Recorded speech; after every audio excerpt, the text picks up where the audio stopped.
Hello viewers, आज के video में हम देखेंगे कक्षा 9वीं त्रैमासिक परीक्षा का पेपर। तो प्रश्न नंबर पहला है, सही विकल्प चुनकर लिखिए। इसका पहला प्रश्न है 16 भागित 2 बराबर 2 गुणा 2। तो 16 में यदि 2 का भाग लगाएंगे तो जो संख्या होगी उसमें वह 2 गुणा के किस रूप में होगी, तो यहाँ हमें बताना है। तो 16 में यदि 2 का भाग लगाते हैं तो 2 8 16 8 ही आता है। 16 में 2 का भाग लगाएंगे तो 8 आएगा। ठीक है, तो 8 को हम किस रूप में लिख सकते हैं? 2 के गुणा के रूप में। तो 2 गुणा 4, 2 चौक 8 हो जाएगा। तो यहाँ पे 4 ये वाला है, तो ये आंसर राइट होगा। इसके बाद जो अगला प्रश्न नंबर दूसरा है, दी गई आकृति में छायांकित भाग भिन्न के रूप में होगा। तो छायांकित भाग मतलब ये वाला, भिन्न के रूप में कैसे लिखेंगे? तो इस तरह के प्रश्न हम ब्रिज कोर्स में कर चुके हैं। पूरा ब्रिज कोर्स ही हमने हल करा था बहुत आसान तरीके से। तो यहाँ पे देख लेते हैं, तो कुल भाग कितने हैं? तो कुल भाग है 1 2 3 4 5 भाग है, और 5 में से छायांकित भाग कितना है? 2। तो ये हो जाएगा 2/5। ठीक है, तो 2/5 ये वाला आंसर राइट होगा। इसके बाद तीसरा है, किन्हीं दो परिमेय संख्याओं का गुणनफल।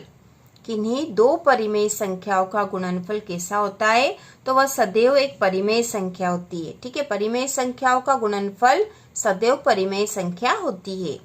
इसके बाद जो चौथा प्रश्न है, 0.25 और 0.4 का गुणनफल होगा। तो इसका हमें गुणा करना पड़ेगा। तो इसका हम गुणा कर लेते हैं। यहाँ पर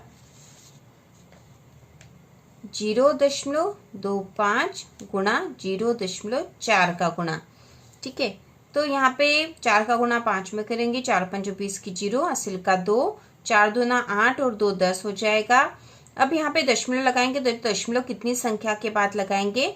1 2 और 3। ठीक है, 1 2 और 3, इसके पहले यहाँ दशमलव लगेगा और यहाँ पे हम 0 लगा सकते हैं। तो 0.100, इसको हम लिखते हैं 0.1। ठीक है, इस रूप में लिखा जाएगा। तो यहाँ इसका आंसर होगा 0.1। ठीक है, 0.1। इसके बाद अगला है, यदि एक दर्जन पेन का मूल्य 60 रुपए है तो एक पेन का मूल्य होगा। ठीक है, एक दर्जन पेन, तो एक दर्जन मतलब दर्जन में का मतलब होता है 12। ठीक है, एक दर्जन मतलब होते हैं 12। तो 12 पेन का मूल्य 60 रुपए, तो एक पेन का मूल्य कितना होगा?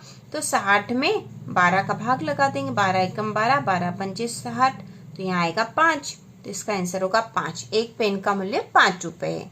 इसके बाद है 32 सहित 1/5 का मान है। ठीक है, इसका मान क्या होगा? तो हमें 32 को किस रूप में और लिख सकते हैं? तो जैसे 32 है, 32 को यदि हम 2 के रूप में लिखे तो 2 एकम 2, 2 छंग 12,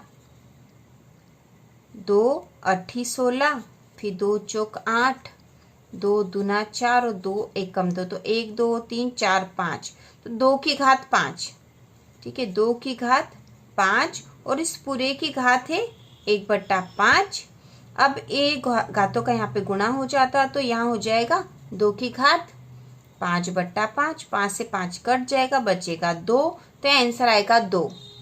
इसके बाद अगला प्रश्न है, रिक्त स्थानों की पूर्ति कीजिए। इसमें 4/3 में 2/3 को घटाने पर प्राप्त होगा। तो 4/3 ऋण 2/3। ठीक है, ये घटाने पे इस तरह से लिखा जाएगा। तो यदि हम घटाते हैं तो इनके हर तो समान है, तो हर तो वही आ जाएगा, और 4 में से 2 घट जाएगा तो बचेगा 2। तो यहाँ आंसर आएगा 2/3। तो यहाँ पे आएगा 2/3। ठीक है, 4/3 में 2/3 को घटाने पर 2/3 प्राप्त होगा। इसके बाद अगला है, एक घन में शीर्ष होते हैं। तो एक घन में 8 शीर्ष होते हैं। ठीक है, 8। अब अगला है, 48 भागित 5 में शेषफल का मान है।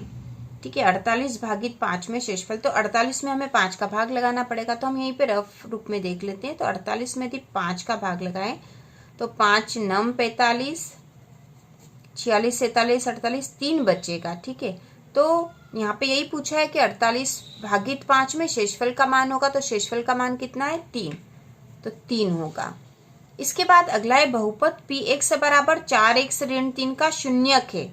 तो इसका शून्यक क्या है? 4x ऋण 3 का, तो देखो यहाँ पे 4x ऋण 3 बराबर 0, 4x बराबर हो गया 3 और x बराबर होगा 3/4। ठीक है, क्योंकि 4 यहाँ गुणा में नीचे बटे में चला जाएगा तो 3/4। तो इसका शून्यक होगा 3/4।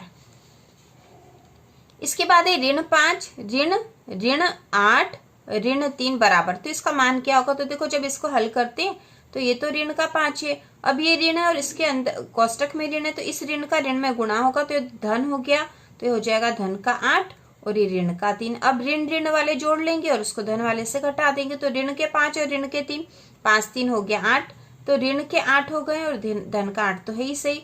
और धन और ऋण आपस में कट जाएंगे तो बचेगा कुछ नहीं, तो इसका मान होगा 0, ठीक है, या फिर 0 लिख सकते हैं हम यहाँ पर। इसके बाद है 5872 में संख्या 8 का स्थानीय मान है, ठीक है, तो संख्या 8 यहाँ पे सैकड़ा के स्थान पे है, तो इसमें स्थानीय मान हो जाएगा 800। इसके बाद प्रश्न नंबर 3 सही जोड़ी। इसमें पहला है 0.5 गुणा ऋण 7.4, ठीक है, इसकी जोड़ी बनानी है। इस तरह से हमें संख्या दे रखी है कॉलम और ब में, और उसको हल करके हमें जोड़ी बनानी पड़ेगी, तो इसको हम यही हल कर लेंगे। तो 0.5 गुणा ऋण 7.4, तो 0.5 में हमें गुणा करना है ऋण 7.4 का, तो गुणा करके हम ऋण लगा देंगे क्योंकि ऋण पूरी संख्या में आएगा। यहाँ पे गुणा करा तो 4 पंजो 20 की 20 ही लिख देंगे हम, क्योंकि दशमलव बाद में लगा देंगे, और फिर यहाँ पे 7 का गुणा करेंगे तो 7 पंजो 35, ये हो गया 0, 5 और 2 7 और 3, 2 संख्या के बाद दशमलव लगेगा और ये पूरा ऋण का होगा, तो यहाँ आ जाएगा ऋण 3.7 आ गया, ठीक है, ऋण 3.7, तो ऋण के 3.7 यहाँ पे, तो पहले वाले की जोड़ी इससे बनेगी, ठीक है। अब दूसरा ऋण का 7 गुणा ऋण 15, तो इन दोनों का गुणा होगा और ऋण का ऋण में गुणा होगा, तो ऋण और ऋण हो जाएगा धन, तो अब जो संख्या आएगी वो धन की होगी, क्योंकि ये भी ऋण का और ये भी ऋण का और इनका गुणा होगा तो धन हो जाता है। अब 15 में 7 का गुणा करना है, 7 में 15, तो 15 7 होती है 105, तो इसका आंसर आएगा 105, तो दूसरे की जोड़ी इस 105 से बनेगी। अब तीसरा देखो 504 भागित ऋण के 18 है, ठीक है, तो यहाँ पे नीचे वाली संख्या में ऋण है तो ये ऋण पूरे ही में लग जाता है और 504 में 18 का भाग लगा देंगे, तो यहाँ पे कर लेते हैं हम रफ में 504 में 18 का भाग लगा देंगे, तो 18 दूना 36, क्योंकि 18 या 54 ज्यादा हो जाएगा, यहाँ पे 36 हो जाएगा। 10 में से 6 गए तो 4, 4 में से 3 गया तो 1, अब ऊपर से उतार लिया 4, 144, 18 का पढ़ा 8 बार बोलेंगे तो 18 8 144 होते हैं, और यहाँ पे आ जाएगा मान इसका 28, और ये 28 कैसे ऋण के हैं क्योंकि इस पे ऋण था, तो यहाँ पे ये ऋण के 28, इसकी जोड़ी बनेगी इसी से। इसके बाद है 0.04 में 10 का भाग लगाना है, तो क्या मान आएगा? तो 10 का भाग 1 0 हटाएंगे ऊपर, तो ये जो दशमलव एक संख्या आगे बढ़ जाएगा तो हो जाएगा 0.004, ठीक है, तो 0.004 यहाँ पे है, तो इसकी जोड़ी यहीं पे सामने ही लिखा है। इसके बाद जो पांचवा है 45.64 धन 0.36, इसको जोड़ना है, तो इसको हम यहाँ जोड़ लेते हैं, यहाँ पे 42 है, ठीक है, 42.64 में हमें जोड़ना है 0.36 को, तो यहाँ पे हो जाएगा 6 और 4 10 की 0, असिल का 1, 6 और 1 7, 8 9 10 की 0, असिल का 1, यहाँ पे हो जाएगा 2 और 1 3 और 1 4, तो 43 आंसर आएंगे इसके, तो 43 यहाँ पे है, तो पांचवे की जोड़ी इससे बनेगी। इसके बाद जो है ऋण के 18/25, ठीक है, ऋण के 18/25, तो हमें यहाँ पे ये जो ऋण है पूरी संख्या में लग जाएगा, तो इसके आंसर में ऋण आएगा। 18 में 25 का भाग लगाना है, तो हम लगा देते हैं, ठीक है, यहाँ लगा देते हैं, 18 में 25 का भाग लगाएंगे, तो भाग नहीं जा रहा है तो हम यहाँ लगा देंगे 0 दशमलव की एक 0 लग जाएगी। अब 25 का पहाड़ा बोल देते हैं सीधा ही, 25 चौक 100, 25 पंजे 125, 25 छंग 150 और 25 साती 175, ठीक है, तो यहाँ पे 10 में से 5 घटाएंगे तो 5 बचेंगे, और यहाँ पे इसने उधार दे दिया तो ये 7 हो गया, 7 में से 7 गए तो 0 0 बचा यहाँ 5, और ये दशमलव की एक 0 और लग सकती है, 25 दूना 50 हो जाएगा, क्रॉस यहाँ पे हो जाएगा 0.72, ठीक है, तो 0.72 और ऋण का आएगा क्योंकि इस पे ऋण था 18 पे, तो छठे की जोड़ी इससे बनेगी। तो इस प्रकार से जोड़ी वाले प्रश्न है ये, इनको इस तरह से हल करना। इसके बाद प्रश्न नंबर चौथा, एक वाक्य शब्द में उत्तर लिखिए। इसका पहला बिंदु 4 1 की एक अक्ष से दूरी क्या होगी? तो इसकी x अक्ष से दूरी होगी 1 इकाई। ठीक है, तो यह वाली जो प्रश्नावली हमने पूरी हल करी थी बहुत आसान तरीके से। यदि आपने देखी होगी तो आप हर प्रश्न का उत्तर दे पाओगे। इसके बाद दूसरा वाला है 1 व 2 के बीच एक परिमेय संख्या लिखे। तो एक परिमेय संख्या हम कोई सी भी लिख सकते हैं, हम यहाँ 3/2 लिख देते हैं। इसके बाद तीसरा है √3 को 2 √3 से गुणा करके मान लिखिए। तो देखो √3 गुणा 2 √3 का जब गुणा होता है तो अंडर में अंडर वाली संख्या का गुणा होता है तो हमें वही संख्या प्राप्त हो जाती है। तो √3 में √3 का गुणा होगा तो 3 आ जाएगा। तो 2 गुणा 3 बराबर उत्तर आ जाएगा 6। तो यहाँ इसका उत्तर आएगा 6। अगला है लट्टू का आकार किस ठोस आकृति के समान होता है? तो यहाँ आएगा गोले के समान। ठीक है, गोले के समान। इसके बाद है एक वाहन चालक को 180 किलोमीटर दूरी तय करना है। वह 95 किलोमीटर दूरी चल चुका है, 95 किलोमीटर चल चुका है। तो उसे अभी और कितने किलोमीटर चलना है? तो 180 में से 95 चल लिया है, उसे कितना चलना है? तो 180 में से 95 हम घटा देंगे तो यहाँ आ जाएगा 5 और यहाँ हो जाएगा 8। ठीक है, क्योंकि यहाँ पे इसने एक हासिल दे दिया तो 17 हो गया। 17 में से 9 घटाएंगे तो 9, 10, 11, 12, 13, 14, 15, 16, 17, 8 आएगा। तो यहाँ पे आएगा 85 किलोमीटर उसे और चलना है। इसके बाद ये बिंदु ऋण 4 किस चतुर्थांश में स्थित है? तो यह द्वितीय चतुर्थांश में स्थित है, द्वितीय चतुर्थांश में। ठीक है, ये पूरी इकाई हमने पूरी हल करी थी और इसमें से क्वेश्चन आते ही ऑब्जेक्टिव क्वेश्चन में। इसके बाद प्रश्न नंबर 4 है, या प्रश्न नंबर 5वां आ गया है। अब निम्नलिखित के सत्य असत्य लिखे। तो यहाँ सत्य असत्य हमें लिखना है। तो इसमें पहला एक घन में कुल 6 फलक होते हैं। तो ये कथन सत्य है, 6 फलक और 8 शीर्ष होते घन में। मूल बिंदु में भुज एवं कोटि दोनों ही शून्य नहीं होते। तो ये कथन असत्य है, क्योंकि दोनों शून्य होते हैं। पुस्तक एक घनाभाकार ठोस आकृति होती है। तो यह सत्य है। इसके बाद है शंकु एक बेलनाकार आकृति होती है। तो यह असत्य है। इसके बाद है बिंदु 0 ऋण 5 y अक्ष पर स्थित होगा। तो यह स्थित होगा y अक्ष पर, यह कथन सत्य है। रेखिक बहुपद की घात 2 होती है। तो यह असत्य है, क्योंकि रेखिक बहुपद की घात 1 होती है। इसके बाद हम 2-2 नंबर वाले प्रश्न देखेंगे, जिसमें है संख्याओं ऋण 7, 6, ऋण 9 और 8 का योग क्या होगा। ठीक है, तो हम यही वाला कर लेते हैं। तो बहुत आसान है, ऋण 7, 6, ऋण 9 और 8 का योग देखना हमें। तो इसका योग मतलब हमें जोड़ करना है। ठीक है, तो सबसे पहले ऋण ऋण वाली संख्याओं को जोड़ लेंगे और धन धन वाली संख्याओं को जोड़ लेंगे। तो ऋण का 7 और ऋण का 9। ठीक है, तो ऋण ऋण वाली संख्याओं को जोड़ लेंगे तो दोनों मिलके हो जाएंगे ऋण के 16, फिर धन 8 और 6 14। तो इन सबको जोड़ लिया हमने। अब ऋण के 16 और धन के 14 है, तो 16 में से 14, क्योंकि एक ऋण का है और एक धन का, तो आपस में घट जाएगी। और 16 में से 14 कम होंगे तो बचेंगे 2 और वो होंगे ऋण के। ठीक है, तो इसका उत्तर आएगा ऋण 2। ठीक है, इसका उत्तर होगा ऋण का 2। ये छठा वाला प्रश्न है। इसके बाद 7वां है किसी संख्या में 62 जोड़ने पर 100 प्राप्त होता है, वह संख्या क्या होगी। ठीक है, इसके अथवा में भी था, यह आप कर सकते थे। प्रथम 3 सम संख्याओं के योग में प्रथम 3 विषम संख्याओं के योग को घटाने पर प्राप्त संख्या लिखी। तो यह भी कर सकते हैं। और इसके इन प्रश्नों के उत्तर भी हम अगले वीडियो में करेंगे। इसमें हम केवल एक एक प्रश्न का ही उत्तर कर रहे हैं।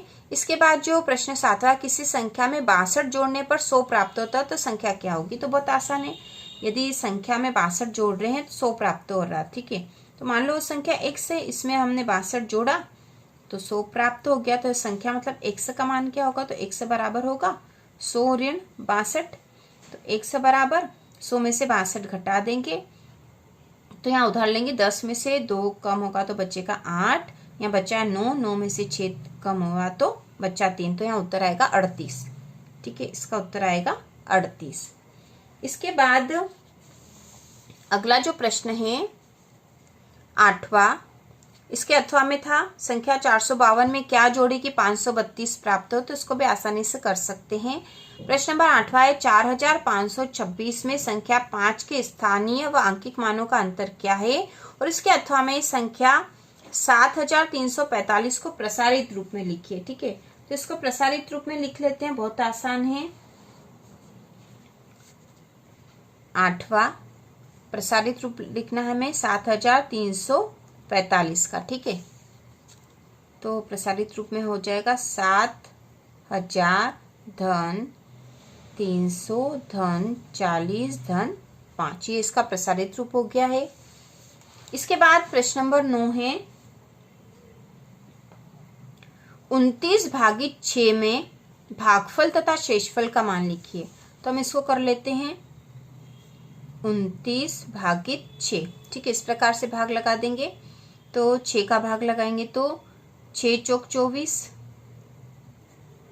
9 में से 4 कम हुए तो बच्चे 5। तो यहाँ पे 5 जो है ये बच्चा हमारे पास शेषफल, और 4 जो है ये भागफल है। अब यहाँ मैं ऐसे पूछा था कि 29 भागित 6 में भागफल और शेषफल का मान लिखिए। तो भागफल बराबर 4, शेषफल बराबर 5। तो इस प्रकार से इसका आंसर होगा।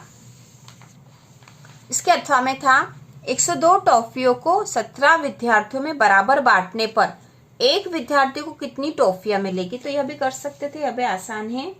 इसके बाद है 10वां प्रश्न y बराबर 2 के लिए व्यंजक 3y ऋण 2 का मान ज्ञात कीजिए। ठीक है, तो प्रश्न नंबर जो 10 है y बराबर 2 के लिए व्यंजक 3y ऋण 2 का मान, तो 3y ऋण 2, y बराबर हमें लिखना है 2, तो 3y ऋण 2 बराबर 0 कर देंगे, और यहाँ y का मान 2 है तो यहाँ 2 लिख दिया, ऋण 2 बराबर 0।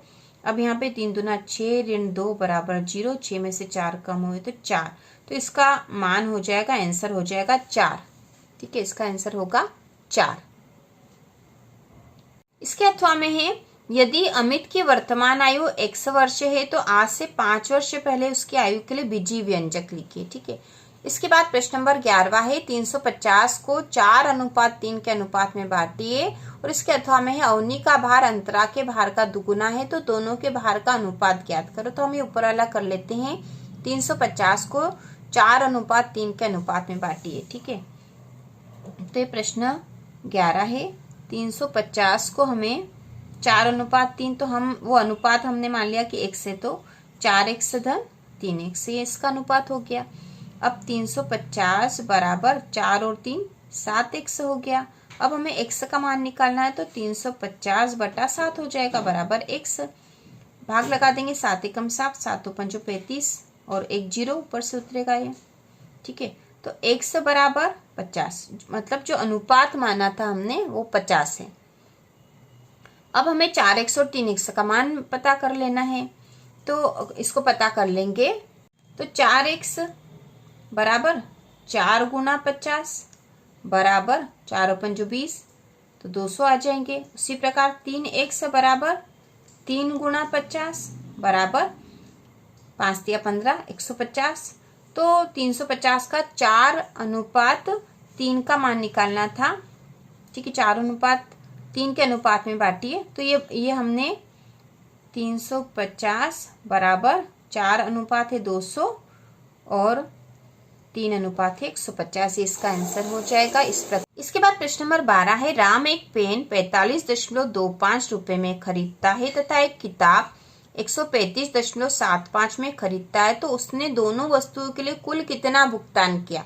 तो दोनों वस्तुओं के लिए कुल कितना भुगतान किया, मतलब दोनों के लिए जितने पैसे दिए वो कुल भुगतान किया। तो इन दोनों को जोड़ देंगे तो हमें पता चल जाएगा। इसके अथवा में है 612.546 व 54.21 का अंतर ज्ञात कीजिए। तो इसको घटाना है। ठीक है, इसमें से घटाना है और इसमें इन दोनों को जोड़ना, तो ये आसान है और तो आप ये कर सकते हो। तो इसको हम करेंगे। प्रश्न नंबर 12 में 45.25 रुपए और 135.75 रुपए। ठीक है, इन दोनों को हम जोड़ देंगे।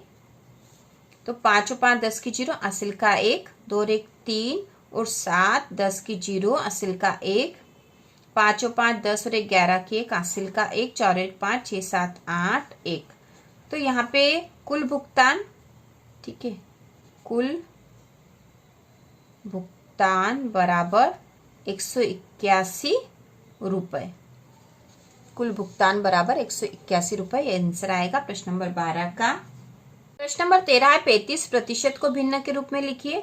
तो प्रश्न नंबर 13 में हमें 35% को भिन्न के रूप में लिखना है। तो 35% बराबर होता है 35/100। इसको हम काट सकते हैं, यदि कट जाए तो हम इसको 5 से काट देंगे। 5 7 35, 5 दूना 10 और 0, तो ये हो जाएगा 7/20। ठीक है, तो इसका आंसर है 7/20। 7/20 ये उत्तर हो जाएगा इसका। इसके बाद अगला प्रश्न नंबर 14 है, एक दुकान में शर्ट की कीमत 500 रुपए एवं पैंट और शर्ट की कुल कीमत 1450 रुपए है। तो बताइए पैंट की कीमत क्या होगी। तो यहाँ देखो शर्ट की कीमत तो 500 रुपए है और पैंट और शर्ट की कुल कीमत इतनी दे रखी है। ये दोनों की कीमत है, दोनों की कीमत में से यदि हम शर्ट की कीमत कम कर देंगे तो हमें पैंट की कीमत पता चल जाएगी। तो इसको कर लेते हैं हम। ये प्रश्न नंबर 14 का आंसर है। कुल कीमत है 1450 रुपए, इसमें से हम पैंट की कीमत 500 रुपए कम कर देंगे। तो इसको घटा देंगे 0, 5 और 14 में से 5 कम करेंगे तो 9 आ जाएगा। तो यहाँ 950 रुपए पैंट की कीमत है। ठीक है, आंसर आएगा इसका। इसके बाद प्रश्न नंबर 15 देखेंगे। तो प्रश्न नंबर 15 है भिन्नों 3/4, 2/3, 4/5, 1/2 को आरोही क्रम में लिखिए। तो ये सारे प्रश्न हमने ब्रिज कोर्स में करे थे और इसके अथवा में हल कीजिए। 5/7 धन 3/7 ऋण 4/7। तो इसको हल कर लेते हैं हम।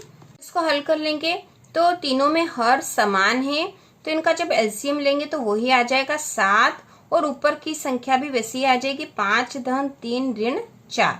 अब इसमें से जो धन धन वाली उसको जोड़ लेंगे तो 5 और 3 दोनों धन वाली है, तो 5 और 3 8 ऋण 4/7 बराबर 8 में से 4 घटा देंगे तो बचेगा 4/7। तो इसका उत्तर हो जाएगा उत्तर बराबर 4/7।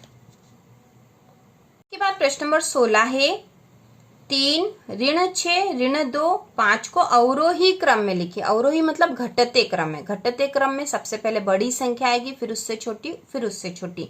तो इस प्रकार से हमें इसको लिखना है। प्रश्न नंबर 16 का आंसर में हम लिखेंगे तो सबसे पहले सबसे बड़ी लिखेंगे, तो इसमें बड़ी संख्या 5, ठीक है, और फिर इसके बाद आ जाएगी 3 क्योंकि ये दोनों धन वाली संख्याएं थी। इसके बाद आ जाएगा ऋण 2 और फिर इससे छोटी सबसे छोटी संख्या है ऋण का 6। तो ये इसका आंसर है। इसके बाद अगला प्रश्न नंबर 17 है अपने आसपास स्थित कोई 4 चतुर्भुजाकार वस्तुओं के नाम लिखिए। तो ये भी ब्रिज कोर्स का ही प्रश्न है और इसके अथवा में कोई 4 वृत्ताकार वस्तुओं के उदाहरण दीजिए। तो ये आप अपने अनुसार लिख सकते हैं। 4 चतुर्भुजाकार वस्तुओं में हम लिख देंगे पुस्तक, दरवाजा, फर्श और फोटो फ्रेम। और यदि वृत्ताकार वस्तुएं लिखना हो तो आप लिख सकते हो चूड़ी और रोटी और पहिए, क्योंकि पहिए की आकृति भी वृत्ताकार होती है। तो इस प्रकार से आप लिख सकते हो। और इसके बाद 3-3 नंबर के प्रश्न चालू हो गए हैं। सेट स्क्वायर की सहायता से 60 डिग्री के कोण की रचना कीजिए। तो ये हम कर चुके हैं सारे ही प्रश्न। यदि आपने गणित की प्लेलिस्ट देखी हो तो उसमें सारे ही प्रश्न बहुत आसान तरीके से करे हुए हैं। तो इस प्रकार यह आपका गणित का प्रश्न है। इसके बाद इसके 3-3 नंबर के प्रश्नों को हम आगे हल करेंगे। तो इस प्रकार हमने पूरा ही प्रश्न पेपर देख लिया आपका। इस प्रकार से एक मॉडल पेपर है आपका और इसी तरह का पेपर आपके एग्जाम में आएगा। इसमें से अधिकतर प्रश्न आपके एग्जाम में आने वाले हैं। तो इसी प्रकार के और वीडियो देखने के लिए कक्षा 9वीं गणित की संपूर्ण तैयारी के लिए चैनल को सब्सक्राइब कीजिए।